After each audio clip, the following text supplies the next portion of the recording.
Autiste Asperger, affirmez-vous, imposez vos limites. Bonjour les amis, bienvenue sur ma chaîne dédiée à l'autisme Asperger. Je suis Anne Robin Caro et vous êtes sur ma chaîne Pas Mignonne. J'espère que vous allez bien. J'ai eu l'idée de cette vidéo en discutant longuement avec plusieurs psychiatres spécialisés en autisme cette semaine. Mais avant d'aller plus loin, tadam, générique.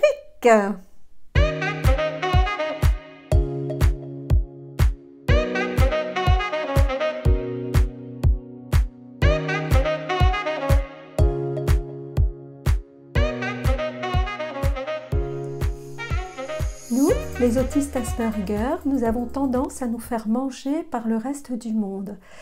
Pourquoi ? En analysant cela, vous savez que j'adore analyser les choses, je vois plusieurs raisons à cela. La première raison, c'est de nature, nous sommes candides.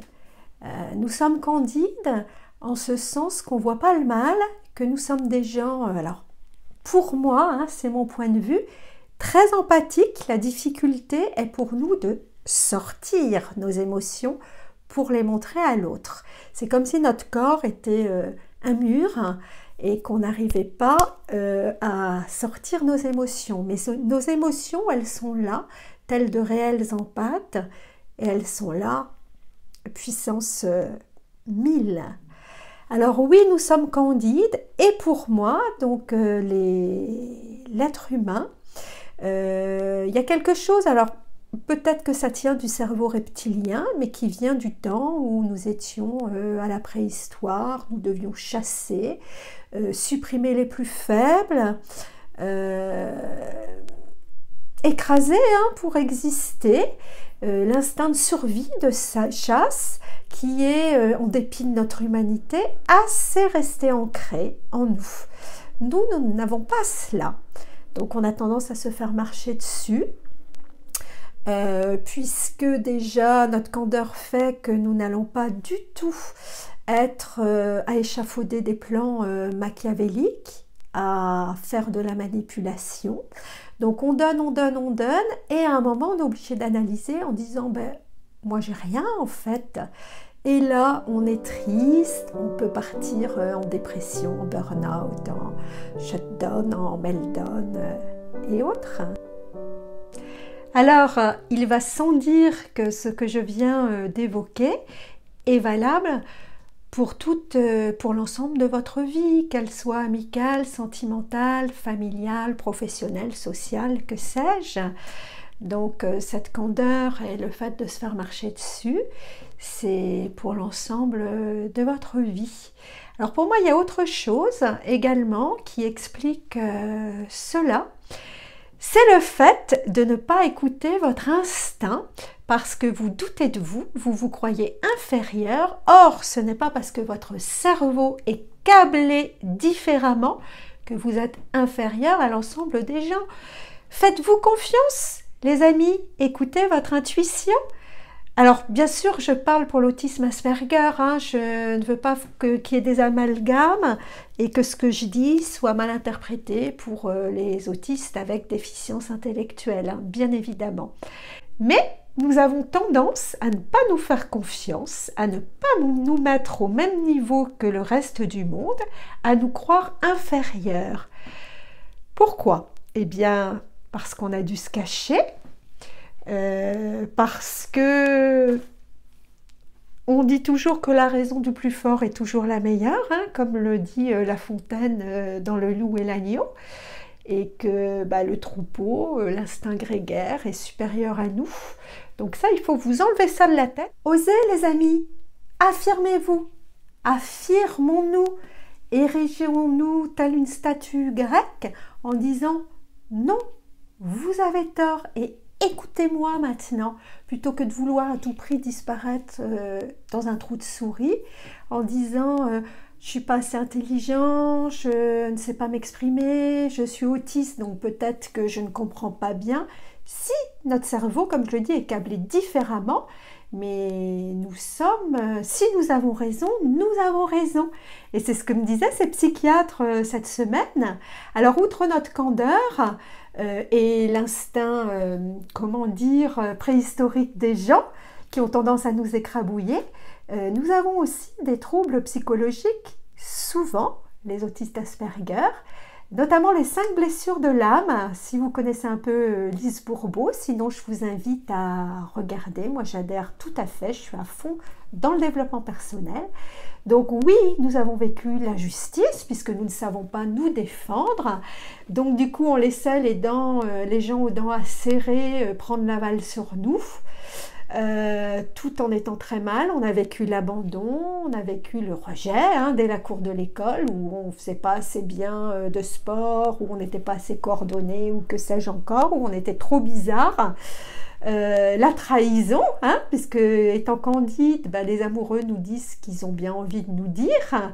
Et le réveil est brutal, l'humiliation, donc toutes les blessures on les a eues, ce qui fait qu'on ne se croit pas à la hauteur, qu'on ne s'accorde pas la légitimité à dire non, à contrer les autres, parce que moi des fois je cogite, je me dis mais ils sortent des débilités les gens, moi je me rends compte des fois et j'ose rien dire.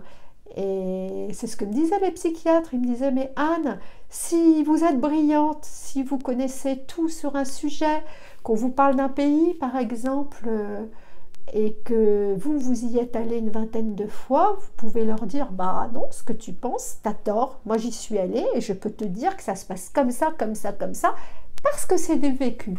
Affirmez-vous, imposons-nous, et je suis sûre que du coup on fera beaucoup moins de burn-out, de dépression, on ira moins se coucher épuisé à 7 heures le soir, moins de meltdown, moins de shutdown et tout ira beaucoup mieux. Mais la place, je suis persuadée que c'est à nous de la prendre. Ils ne nous la donneront pas, donc il faut vraiment s'imposer pour que les gens puissent nous considérer. Moi, j'ai mis au point des stratégies, des techniques. J'ai testé, ma capacité à imposer mes limites à des connaissances avec des phrases toutes faites qu'il était facile de répéter. Donc, c'était pas très spontané, mais ça me permettait de me défendre en leur disant, par exemple, c'est pas très gentil ce que tu me dis, tu me vexes. Et là, on se rend compte que quand on est carré, qu'on dit stop aux gens et qu'on ne leur laisse pas le pouvoir de nous dépecer, c'est eux qui reviennent, c'est eux qui nous disent « Tiens, tu veux un bonbon? Il m'en reste un. » Nous sommes des gens qui nous renseignons, nous sommes des gens qui nous cultivons.